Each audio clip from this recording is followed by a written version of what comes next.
Now that you've seen him on the field, what is the Chris Jones effect and how does it ripple out from here? What happens on the offense to try to keep up with them today on Locked On Chiefs? From the land of the free and the home of the Chiefs, this is the Locked On Chiefs podcast. Welcome back, friends and neighbors. Nice to see you around Chiefs Kingdom and around the world. Welcome to Locked On Chiefs. I'm Ryan Tracy, the founder of Rogue Analytics and Performance Consulting, NFL33.com and RGR Football, with my master guest every Wednesday, Matt Derrick from ChiefsDigest.com, our man on the beat.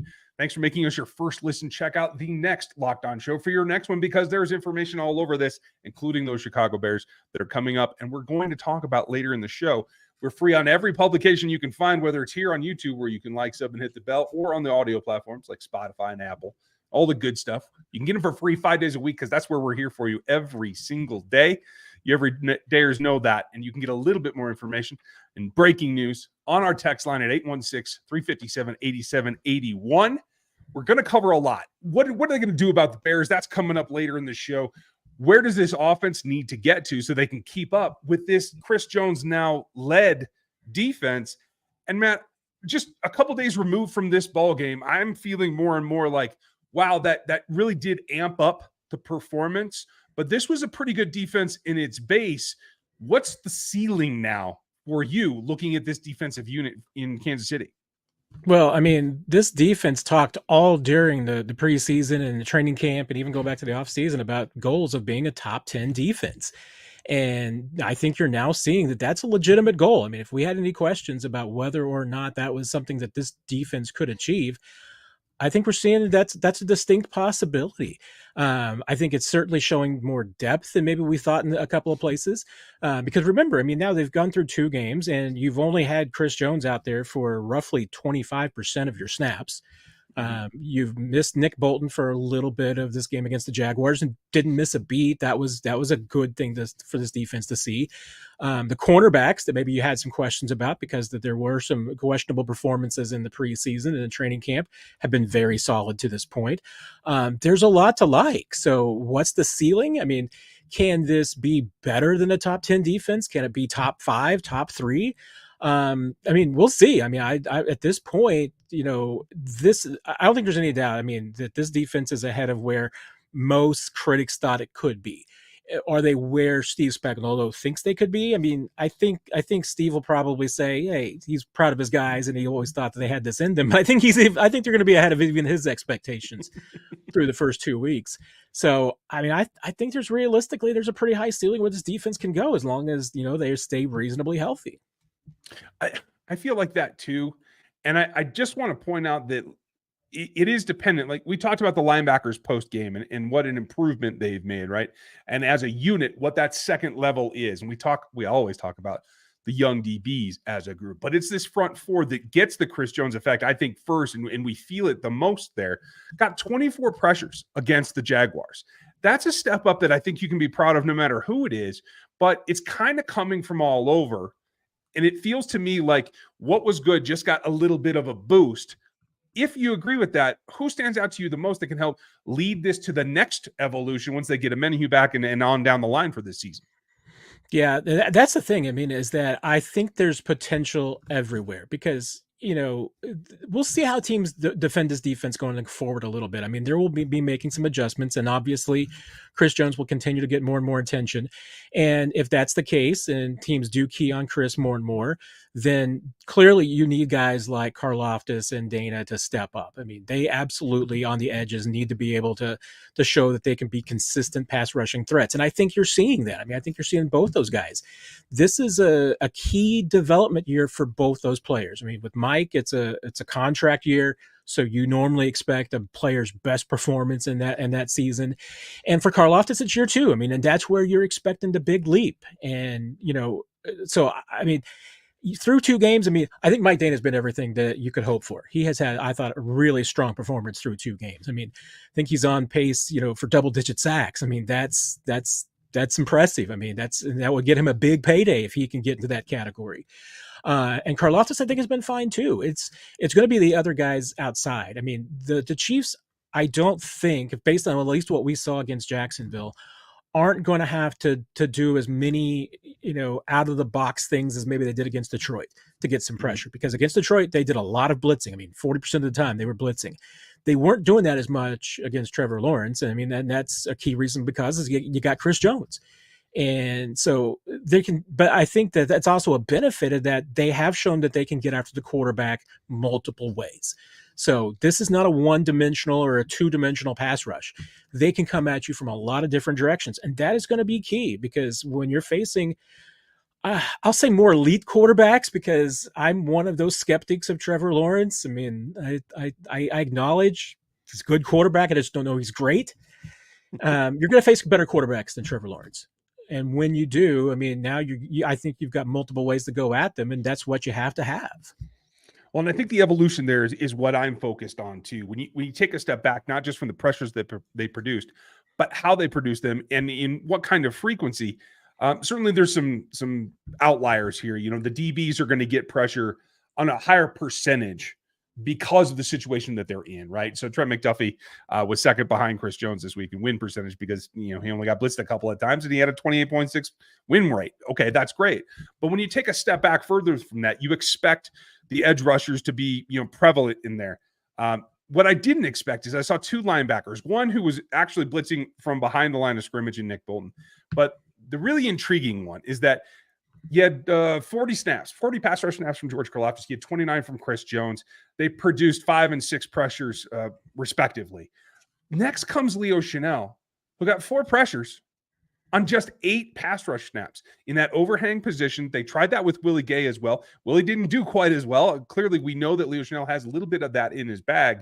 Is that the next evolution of just continuing to be able to rotate different guys at different positions?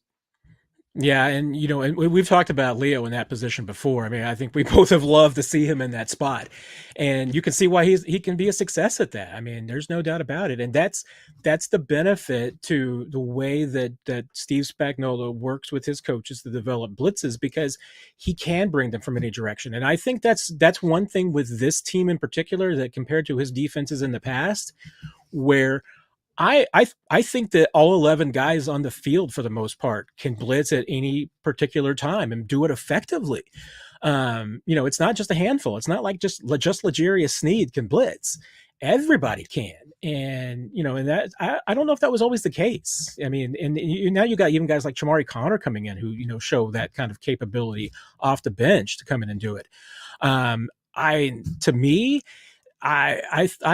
That's where I think that the complexity of this defense is going to give some offenses problems. And I think it's a tougher riddle than it was last year even. I mean, it's just the different ways in which they can bring pressure and the different directions it can come from. Because last year you weren't seeing them use Leo in that kind of a role. But now that he's more comfortable and they're comfortable in using him in those spots, you can take advantage of that. Yeah, I love that. And I love the fact that we can start a show on this channel. We've been running 7 years now, folks. It's rare that I get to talk defense first, given that this is the Mahomes era. But coming up after this, we're going to get to that offense. And what does that have to do to take the next leap? And if you want to take a leap as well, you certainly can do that. And in the fantasy world, you know that you got to do it in a smart way. And right now we're pairing with eBay Motors and our Locked On Fantasy Football host, Vinny Iyer, to give you some of the best picks every week, all season long, no matter what your situation is. Whether you're in a good shape or you're scrambling for that waiver wire, it's eBay's guaranteed fit fantasy picks of the week. And this week, there happens to be a Chief on that list from Vinny Iyer. And he's talking about second-year running back Isaiah Pacheco, who I think gave us a little bit of a burst there. And while he hasn't delivered to fantasy managers as much as they're looking for yet, they're going to roll him into the garage here for plenty of production on the ground this week by cleaning up against a Bears defense that Vinny feels is overall really, really suspect to allow him to take some chunks. He should break some off and be an excellent shot to score and provide a punctuation mark on what might even become a blowout. Let's cross our fingers there. Vinny is going to set us up for all that fantasy championship, and you can use Pacheco to get there. And so will eBay Motors, because they know championship teams and how to put them together so that there's a perfect fit. Same as your vehicle. They have over 122 million parts for your number one ride or die. It makes it run smoothly, whether it's brake kits or LEDs, the little things on the bumper, or whatever you happen to need for your vehicle. eBay Motors has it. And with that guaranteed fit, it's guaranteed to fit your ride no matter what, every time, first time, or your money back. Plus, at these prices, you're not burning rubber. You're not burning cash. You're making sure that you get everything done with that guaranteed fit. So keep your ride or die alive with ebay.com/motors. And I think you're going to dig it. I certainly do. It's guaranteed to fit only for U.S. customers, eligible items only, and exclusions, unfortunately, do apply. But one exclusion that you can get to is trying to take Isaiah Pacheco there in your mock-up. And that's a nice thing to hear because that's 2 times now I get to talk defense and then we get to talk running backs. Is that the next step for what has to happen for this offense? Give it a little bit more punch on the run game to kind of set up maybe longer play action or maybe the RPOs instead of the reverse of what we've seen, kind of some slow starts in the first 2 weeks. Yeah, and and there's probably a lot of things to pick apart on the offense, and probably one of them is certainly the play calling and distribution of the first half, because there was just no surprise the Chiefs were throwing the football in the first half. Yeah. And it always, once again, I mentioned to somebody earlier today, Andy Reid's forgotten more about football than I'll ever know, and probably still knows more about offensive football than anybody else on the planet. But how they get so lopsided in distribution sometimes really surprises me. And, because in that first half, there was just absolutely no doubt they were throwing the football, and the Jags were not giving any credit whatsoever to the run game. Early in the second half to come out, start running the football, and they do it effectively. So, and come up with a big play that was really, that rush by Pacheco really set the tone for the second half. And it didn't really matter that he wasn't terribly productive the rest of the game. That one play was enough to get them, kind of jump started on that drive. So, I don't think there's any doubt. The Chiefs are better when they are more diverse, and effectively running the football, at least a little bit, is when they are better. And I don't think there was any doubt. They were a better team in the second half, and part of it's because they had a commitment to run the football a little bit. Yeah. Jabs don't knock out boxers, right? But they set you up to deliver that blow. And I think we saw a pretty good number of shots down the field, in particular to Watson, who I think obviously didn't connect on all of them, but I do feel like what we saw last week is something that is going to continue to build, in that you can set up the shorts, you can work on getting the ball to Sky Moore, getting the ball to Kadarius Toney, in some maybe the more creative ways that are closer to line of scrimmage. But when they want to go deep, they want to take shots with MVS and Watson, the bigger bodied speed guys. I feel like Watson is the guy that I would be concentrating on. It seems like Patrick has growing trust in him. Is that a matchup that you like going forward, or is it something that is going to vary continually from week to week? Yeah, I do think it's going to vary, from week to week, and and mostly because of just the way those receivers are used. Marquez has his role, and you can pretty much bet that he's going to be that guy every single week. Marquez, is a dependable player. He's consistently out there, at least. Then we're talking about from an availability standpoint. I know he's going to have some maddening drops. He's also going to have some outstanding catches that you don't expect from time to time. So that's what you get from Marquez. But one of the things, is that he's consistently out there. And that's something that this team needs, because right now you're not necessarily getting that with Kadarius Toney, that, a lot of people thought, hey, this might be the number one receiver on this team. Availability is always going to be that toughest thing for him. So, yeah, Justin Watson is going to be the relief guy. He's the one who's going to be playing when somebody else is hurt for the most part. And honestly, he's probably going to be filling in a lot for Kadarius Toney. And as a result, he's going to be in some spots where he and Marquez can both be those deep guys. Not that the others can't do it, but I think they're both, fairly well positioned into that. And they're both pretty good at it. And like you said, they're big bodies and speed. They can do that. Question is, do you start getting some other guys involved? Is that something that Rashee Rice can add to his repertoire and get him some more opportunities? That's the one thing that I think this offense is going to struggle with until they decide if they want to pare down the rotation, is how do you get everybody involved? Because when you're trying to play 7 guys, I don't know if you can get into a rhythm that way, because especially since, we pretty much established that Marquez and Sky are going to be close to every down receivers. Now you've only got maybe 1 or 2 spots on the field that 5 guys are rotating through. And that's going to be tough to figure out how to make it all work. Rhythm's a good point that you bring up. And I generally equate that with a little bit more of the run game. But in terms of the play call, no matter who it is, and like you said, spreading the ball to 7 receivers is often difficult. Plus, you're adding in the tight end, 2 of them on any given game. So Let me ask you a couple of point blank questions, just from your opinion, where it is now versus where it needs to go. Is there enough screen game in this concept so far this season?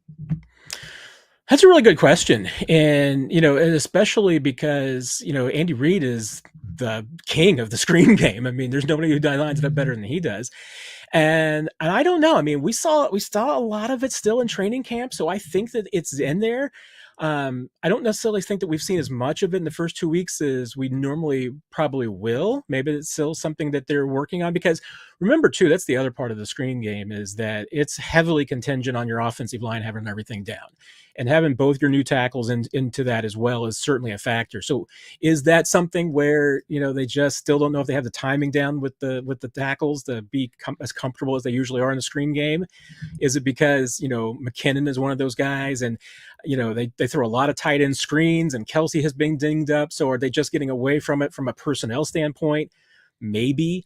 But I mean, I still think that is probably something where more is still to come. You led me in perfectly from a different direction to my next question. And it is about the tackles. And it feels to me like that's part of the issue. Clearly on the dropbacks, we understand about the lineup and all that. But it feels like the RPO game's been reduced in this game plan the first couple of weeks right now in this offense. And it feels to me like it's due to those tackles working into shape, working in with their guards, trying to get that unspoken rhythm down with them. Is that something we can expect to see more, or do you disagree that the RPOs are fully alive like it has been? I mean, that's one thing that at least I think that the numbers even back it up, is that Andy Reid's been getting away more and more from the RPOs. And some of it, I think, is that, it's just he wants to be ahead of the defenses. And I think that around the league, I think there's a lot of conjecture to the fact that defenses have caught up to the RPOs. They're not surprising anybody anymore. So, right. I mean, that to me, and that's why I think that when we saw Andy start to get away a little bit more from the RPOs, was his acknowledgement that, it's not as effective as it once was. So now it's okay. What's the next thing that you can do to keep defenses offline and everything? And I think we've seen that. I mean, I think that, with some of the things that they have done as far as, Andy's shovel passes and some of the quick hits that they do, and all the motion. I mean, I think they're still trying to find some other things, and that brings up an interesting one for me, because I wanted to ask you, Ryan, is what Tyreek Hill's doing in Miami legal? I'm like, I see that guy running at the line of scrimmage, and I'm like, there are question marks there, right? Like, and everybody's going to push the bounds. As much as there's been attention on the left tackle in Kansas City, I would hope that there'd be somebody looking at that in New York as well, to try to take a look at that and justify the rule to the rule to the rule.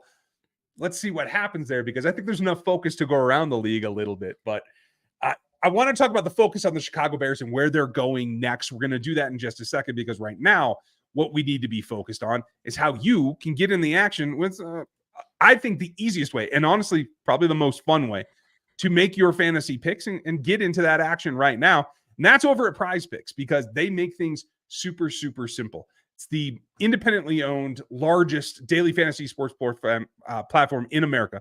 It's the easiest way to make your picks. That's what it all comes down to. If you make a pick, it is simple. They set a line. Do you think the player surpasses that or falls short? It's super, super easy. In certain situations, last week, you probably lost out on the Saquon Barkley, right? Because of the injury thing. Justin Jefferson, I think, has been performing pretty well. Obviously, Aaron Rodgers isn't going to be in the mix.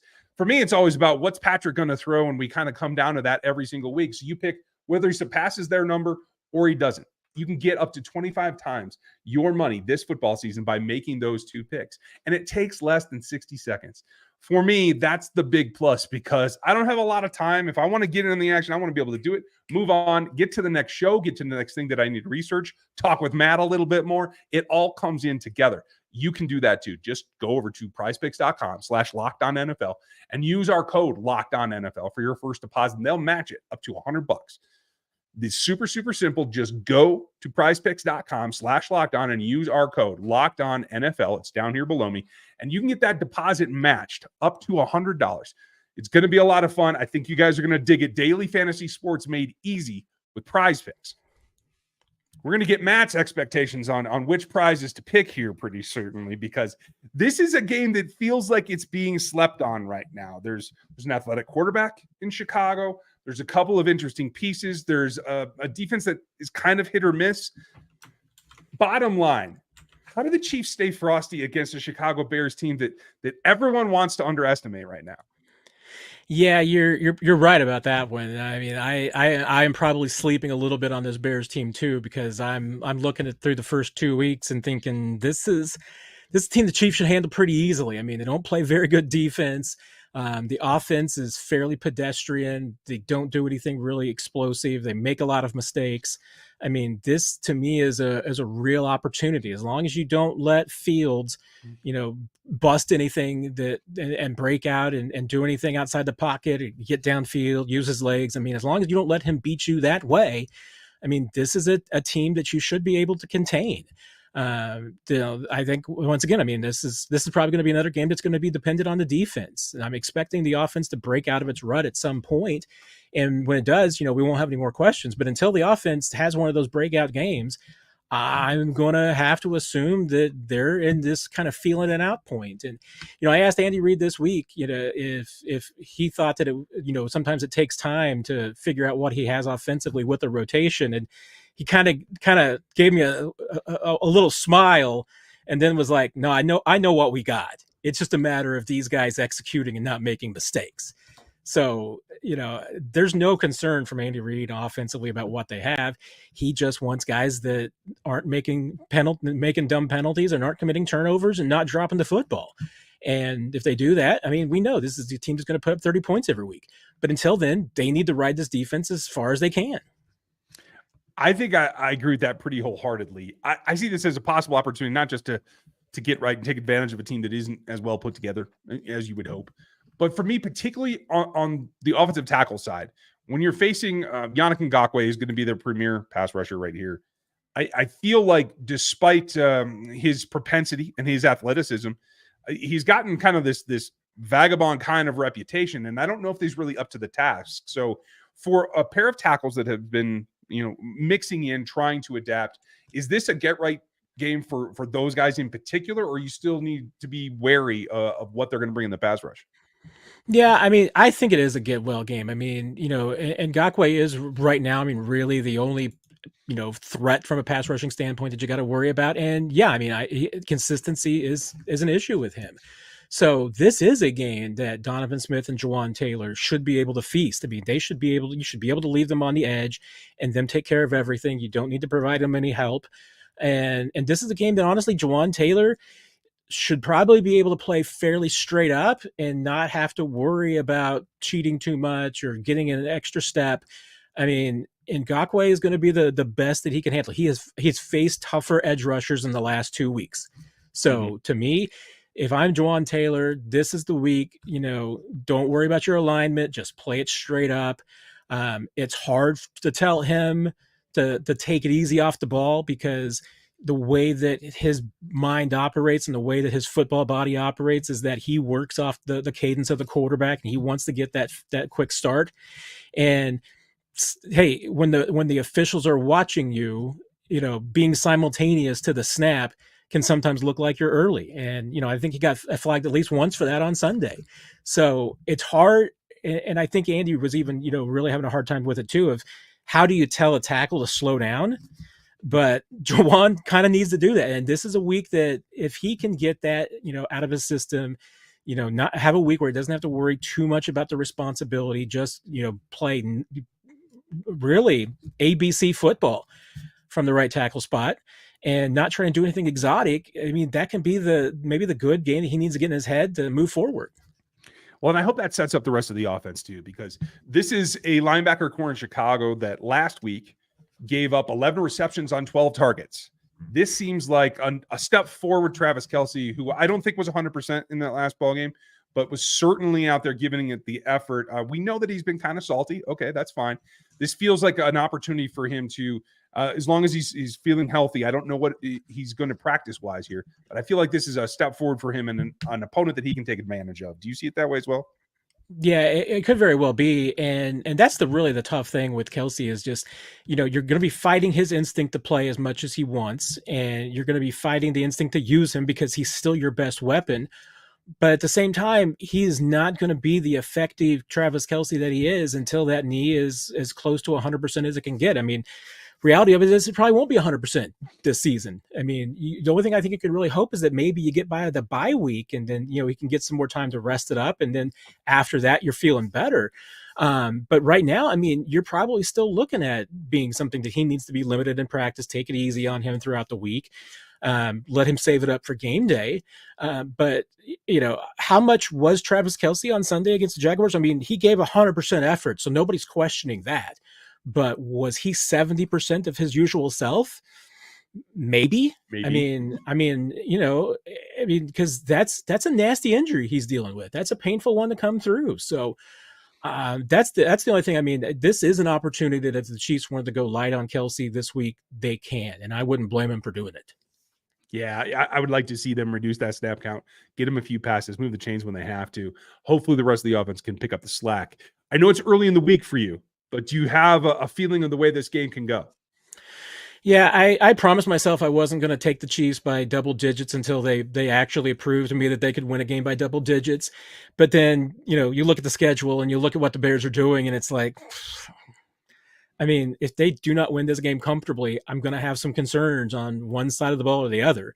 It's either because the offense is still, making mistakes, or the defense has taken a step back. I mean, otherwise, this should be a comfortable win for the Chiefs. If it's not, we'll have some questions afterwards. But I'm going to go with the Chiefs 24-10. Okay.